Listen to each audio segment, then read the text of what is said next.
Brian, many people are joining protests to show their solidarity against police brutality, and others are supporting Black-owned businesses and brands in the Bay Area. Today, I met with owners who are starting to see real change, not just in sales, but in people's consciousness of racial injustice.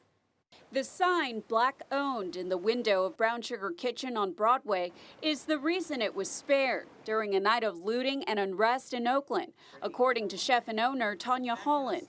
A neighbor who lives upstairs in the building above the restaurant told me that it was like, you know, the Red Sea had parted. Like it was this mayhem, chaos, and they saw the signs and they just kept going. The following day, the soul food restaurant saw its highest sales ever since the beginning of the shutdown. That tells me that me and my business are important to this community, which is just heartwarming. Holland says she's witnessed and experienced implicit biases for years. I've been speaking to it for a while as a Black woman in business and in an industry that's predominantly male-dominated and white male-dominated, and you know, the financing of the business. And I think a lot of people thought it was maybe crying wolf. Now she says she's seeing a new level of awareness.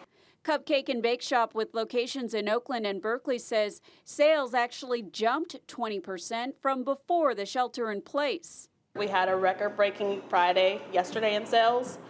We're getting tons of shout outs on Instagram, and people are tagging us on Black-owned business lists. So we've been super supportive, and we're so grateful for it. New research out of UC Santa Cruz showed about 40% of Black-owned businesses in the U.S. have closed for good, compared to less than 20% of white-owned businesses during the pandemic. There's definitely challenges that come along with being a Black business owner, from resources that are available to, you know, people discriminating against you when you're trying to get a lease or a loan. And so we've been able to navigate that successfully. High-end fashion boutique McMullen consciously hired a diverse staff to represent its brand. Many of you know Christopher John Rogers. For the last 13 years, owner Sherry McMullen has been highlighting designers of color. And this month, it's donating a portion of sales to organizations that support the Black Lives Matter movement. Black business owners say they hope this show of support is long-term. They want to see real commitment to sustain conversation around race in America.